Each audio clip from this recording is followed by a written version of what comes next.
भगवान जब विशेष करुणा करते हैं जीव के ऊपर तो जीव को भगवान सत्संग प्रदान करते हैं। जब द्रवहि दीन दयालु राघव साधु संगति पाइए, जय दरस परस समागमादिक पाप राशि नशाइए। भगवान जब विशेष कृपा करते हैं तो जीव को सत्संग का सौभाग्य प्राप्त होता है और सत्संग में आकर उस विवेक की, उस ज्ञान की प्राप्ति होती है जिसके द्वारा हमारे मोह की निवृत्ति हो और अज्ञान की निवृत्ति हो और भगवान के स्वरूप का हमें बोध प्राप्त हो। ये अयोध्यापुरी पावन भूमि जो कि सप्त मोक्षदायिनी पुरियों में अग्रगण्य है और साक्षात भगवान का ही स्वरूप है। अयोध्या में और भगवान में कोई अंतर नहीं है।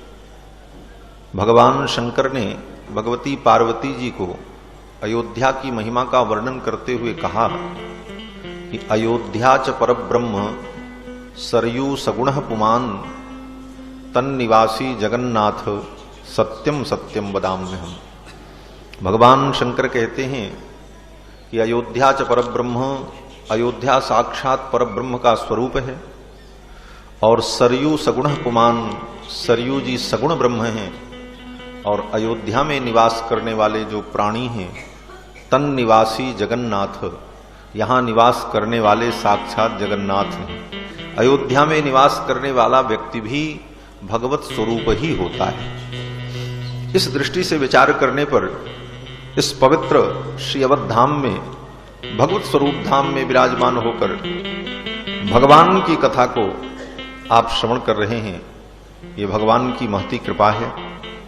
और बंधुओं, कथा के माध्यम से भगवान के दिव्य गुणों का प्रकाश होता है।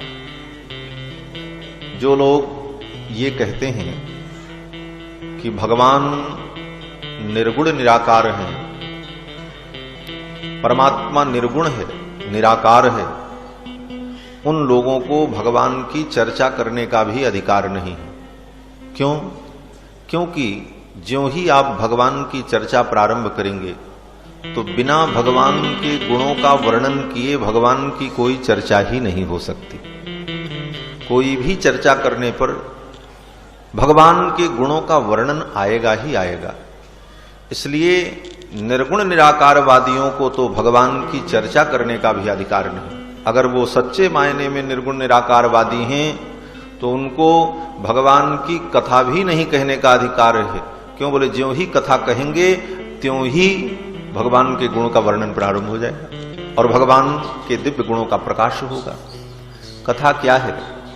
कथा केवल इतिहास मात्र नहीं है, कोई बौद्धिक व्यायाम नहीं है, अपितु कथा के माध्यम से भगवान के जो दिव्य कल्याण गुण हैं उन गुणों का प्रकाश होता है। ऐसे तो भगवान के अनंत गुण हैं, सौशील्य वात्सल्य मार्दव आर्जव सौहार्द साम्य कारुण्य माधुर्य गांभीर्य स्थैर्य धैर्य शौर्य पराक्रम सत्य काम सत्य संकल्प कृतित्व कृतज्ञता, ये सब भगवान के दिव्य गुण हैं और इन लीलाओं के माध्यम से भगवान के उन दिव्य गुणों का प्रकाश होता है।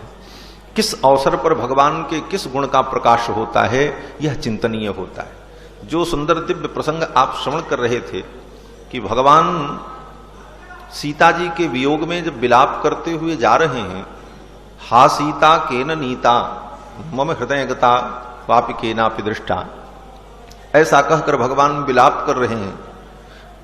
भगवान वृक्षों से पूछ रहे हैं, हे खग मृग हे मधुकर श्रेणी, तुम देखी सीता मृग नैनी, पूछत चले लता तरुपाती, लक्ष्मण समझ आए बहुभांति। और भगवान की इस लीला को देखकर सती जी के मन में भ्रम हुआ, मोह हुआ और जब सती जी भगवान के सामने पहुंची तो भगवान ने रोना धोना बंद कर दिया और तुरंत सती को प्रणाम किया। जोरि पानि प्रभु कीन प्रणामू, पिता समेत लीन निज नामू। और प्रणाम करते हुए भगवान ने यही कहा कि कथम धूर जटिनम देवी त्यक्त्वा भ्रमसि कानने भगवान भूत भावन शशांक शेखर कपाल माली भगवान शिव को छोड़कर आप अकेले जंगल में कहां विचरण कर रही हो। सती जी तो चौंक गईं कि अभी तक तो रो रहे थे और तुरंत ये पहचान भी गए। अब यहां इस प्रसंग में भगवान के किस गुण का प्रकाश हो रहा है यह चिंतनीय है। भगवान के जो अनंत गुण वेदों में शास्त्रों में वर्णित हैं उनमें परस्पर विरुद्ध गुण का भी वर्णन होता है। जैसे वेदों ने कहा अणोर अणियान महतो महीयान, भगवान अणु से अणु हैं और महान से महान हैं। तो ये दोनों परस्पर विरुद्ध गुण हैं। क्यों बोले जो अणु होगा वो महान नहीं होगा। अणु माने अत्यंत छोटा। अणु अणु किसे कहते हैं बोले जब खिड़की के माध्यम से धूप आती है और उस समय झाड़ू लगाओ, चादर पटको, बिस्तर को ठोंक दो तो जो धूल उड़ करके उस प्रकाश में तैरती हुई दिखाई पड़ती है उस कण को त्रसरेणु कहते हैं। और उसका 60 गुना जो हिस्सा हो, 60वां हिस्सा, उसको कहते हैं अणु। तो अणोर अणियान, भगवान अणु से भी अणु हैं और महतो महीयान, महान से भी महान है। तो जो अणु होगा वो महान कैसे होगा, जो महान होगा वो अणु कैसे होगा। दोनों परस्पर विरुद्ध गुण हैं। भाई सबसे छोटी वस्तु सबसे बड़ी वस्तु कैसे हो सकती है, और सबसे बड़ी वस्तु अगर कोई है तो फिर सबसे छोटी कैसे हो सकती। ये दोनों परस्पर विरुद्ध गुण हैं। तो परस्पर विरुद्ध गुण भगवान में सदा विद्यमान रहते हैं। भगवान की एक परिभाषा यह भी है कि परस्पर विरुद्ध गुणाश्रयत्वम ईश्वरत्वम। जो परस्पर विरुद्ध गुण का आश्रयभूत है उसको कहते हैं ईश्वर, परमात्मा, जिसमें एक काल में ही परस्पर विरुद्ध गुण विद्यमान हो और दोनों गुणों का दर्शन हो जाए। अणु भी है, महान भी है।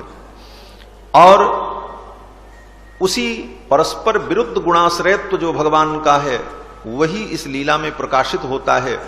जिसके अंदर अज्ञान होगा उसके अंदर ज्ञान नहीं होगा, और जिस समय ज्ञान होगा उस समय अज्ञान नहीं होगा। जब भगवान सीता जी के वियोग में रोते हैं तो अज्ञान की वो सीमा दिखाई पड़ती है जो एक साधारण व्यक्ति में भी नहीं होती। साधारण व्यक्ति भी कितना दुखी हो जाए, हमारे आप जैसा व्यक्ति किसी के वियोग में तो रोएगा, चिल्लाएगा, लेकिन इसके बाद भी उसको इतना ज्ञान बना रहता है कि दीवाल नहीं बोलती, पेड़ नहीं बोलते, पत्थर नहीं बोलते। लेकिन सीता जी के वियोग में भगवान इतने दुखी हो गए कि वृक्षों से भी पूछने लगे। उनको इतना ज्ञान नहीं कि वृक्ष बोलते हैं कि नहीं बोलते, पूछत चले लता तरुपाती। और उसी समय उनको इतना ज्ञान भी है कि सती जी आई तो उनको पहचान भी लिया। इतना ज्ञान कि सीता के रूप में आने वाली सती को पहचान भी लेते हैं। और दूसरी तरफ अज्ञान का इतना बड़ा अभिनय कि वृक्षों से पूछते हुए जा रहे हैं तुमने मेरी सीता को देखा। तो परस्पर जो विरुद्ध गुण हैं उन परस्पर अनेक विरुद्ध गुणों का जो आश्रय तत्व है उसका नाम परमात्मा है। तो आचार्यों ने ऐसा चिंतन किया कि इस लीला में भगवान के परस्पर विरुद्ध गुण का आश्रयत्व जो है उस धर्म का प्रकाश होता है। इस प्रकार भगवान की सभी लीलाएं हैं। कहां पर कौन से गुण प्रकाशित होते हैं, कहां पर किस लीला में भगवान का सौशील्य गुण प्रकाशित होता है, कहां पर भगवान का वात्सल्य गुण प्रकाशित होता है, कहां पर भगवान का सानुक्रोश नाम का गुण प्रकाशित होता है। सानुक्रोश गुण माने कि किसी दुखी व्यक्ति को देख करके और उसके दुख को अपना दुख मान करके और उसी के दुख में स्वयं दुखी होने लगना, इसको सानुक्रोश नाम का गुण कहते हैं। जब भगवान ने बाली का वध कर दिया तो बाली के मर जाने पर बाली ने मरते समय जिन जिन बातों को कहा उन बातों को सुन करके सुग्रीव का हृदय परिवर्तित हो गया कुछ क्षण के लिए। और सुग्रीव के मन में पश्चाताप होने लगा कि हा हंत, मैंने अपने भाई बाली का वध करा दिया। सुग्रीव भी रो पड़े, मैं बहुत बड़ा पापी हूं और मुझे पश्चाताप हो रहा है, मेरा भाई बाली मर गया, मेरे पिता के समान था। ऐसा कह करके सुग्रीव जी जब जोर जोर से विलाप करने लगे तो सुग्रीव जी को रोते देख करके भगवान श्री राम भी रोने लगे।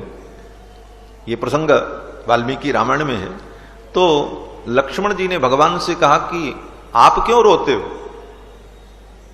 तो भगवान ने यही कहा सुग्रीव रो रहे हैं इसलिए हम रो रहे हैं। तो सुग्रीव के रोने से भगवान के रोने का क्या लेना देना है? तो आचार्यों ने कहा यही सानुक्रोश नाम का भगवान का गुण है, ये दिव्य गुण है। अपने भक्तों के दुख को ही भगवान अपना दुख मान लेते हैं और अपने भक्तों के सुख को ही भगवान अपना सुख मान लेते हैं। यही सब जो भगवान के दिव्य गुण हैं, इन गुणों का चिंतन ही कथा है। कथा के माध्यम से जब भगवान के गुणों का हम चिंतन करते हैं तो हम माया के गुणों से मुक्त हो जाते हैं। माया के गुण से त्रिगुणात्मिका जो माया है, इस त्रिगुणात्मिका माया के बंधन से मुक्त होने के लिए माया के अधिपति जो भगवान हैं उनके गुणों का चिंतन करें। जब तक हम अपने गुणों का चिंतन करते हैं तब तक हम अहंकार ग्रस्त होते हैं। माया के गुण का चिंतन करते हैं तो हम बंधन में पड़ जाते हैं, और मायापति के गुण का जब चिंतन करते हैं तो हम सर्वबंध विनुर्मुक्त हो जाते हैं। यही कथा का तात्पर्य है। बस इतना ही कह करके मैं वाणी को विराम दूंगा। आप लोग सौभाग्यशाली हैं कि ऐसी पावन भूमि अवधाम में श्रीमद् रामचरितमानस के माध्यम से भगवान की पावन कथा श्रवण कर रहे हैं। भगवान की भी ये जन्मभूमि है और रामचरितमानस की भी यही जन्मभूमि है अयोध्या। और जिस दिन राम जी जन्म लिए उसी दिन रामचरितमानस का भी जन्म हुआ है। भगवान का जन्म काल है नवमी तिथि मधुमास पुनीता, और मानस जी का प्राकट्य काल भी यही है नवमी भौम बार मधुमासा अवधपुरी यह चरित प्रकाशा। तो भगवान के चरित्र का प्रकाश भी यहीं पर हुआ और भगवान का प्रादुर्भाव हुआ ऐसी पावन भूमि में, जिस भूमि पर 11,000 वर्ष तक निवास करके भगवान ने यहाँ के कण कण को अपने चरणारविंद से स्पर्श करके अतिरंजित किया है। ऐसी पावन भूमि में विराजमान होकर भगवान की मंगलमयी कथा श्रवण कर रहे हैं। आप बड़भागी हैं और इसी तरह सदा सत्संग मिलता रहे, भगवत चरित्र सुनने को मिलता रहे। यही जीवन की सबसे बड़ी संपत्ति है, यही सबसे बड़ा सुख है और यही मानव जीवन का सबसे बड़ा लाभ है और यही मानव जीवन की सबसे बड़ी उपलब्धि है। बस इतना ही कह करके वाणी को विराम। सबको साधुवाद, धन्यवाद। बोलो श्री सीतारामचंद्र भगवान की जय। श्री हनुमान जी महाराज की जय। सब संतन की जय। सब भक्तन की जय। जय जय सीताराम। 2 बार भगवान नाम संकीर्तन कर लें। सीताराम सीताराम सीताराम जय सीताराम। सीताराम सीताराम सीताराम जय सीताराम। सीताराम सीताराम सीताराम जय सीताराम।